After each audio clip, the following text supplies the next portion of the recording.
Для того, чтобы параметры станка выбрались на эту толщину реза, мы здесь в каталоге выбираем 2 мм. И машина автоматически перенастраивается под рисунок. Это уникальный станок плазменной резки с числовым программным управлением. Оригинальный элемент по нашему эскизу он выполнил за 5 минут. Всего можно запустить часа 2, 3, 4, в зависимости от толщины металла, количества изделий, он будет сам самостоятельно резать. Автор станка Нурида Мадаев, по образованию агроном, в душе технарь. Собрать машину, которая бы сочетала в себе инженерную мысль и мощь техники, мечтал с детства. Многие говорили, что да, вы не соберете станок, в частных условиях не соберете. Железо собрать можно, но заставить его работать грамотно — это сложно. Свою первую чудо-технику Нури собрал 5 лет назад. Говорит, только на запуск станка ушло полгода. Машину постоянно совершенствовал, и так появилась 5-я модель. Станок заменяет болгарку, газовый резак и другие инструменты. И даже поворотную ось разработал сам. Позволяет вырезать вот такие вот детали.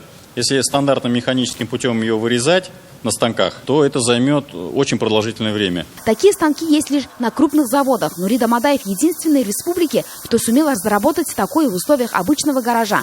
Калитки, косынки, пятаки, любые детали, даже с размером в монету. Вот этот рисунок я нашел в интернете, я ее оцифровал, и мы ее нарезали в железе. Маленькие, порой эксклюзивные детали, эти красивые рисунки, словно произведение искусства. Станок может все, уверен наш герой. Например, вот эта калитка. Машина эти красивые орнаменты создала за 5 часов. Вручную на такую работу ушло бы больше месяца. В первую очередь, скорее всего, это мое хобби, мой интерес, желание заставить железо двигаться. В планах нашего героя получить патент на свою разработку и дальше совершенствовать станок.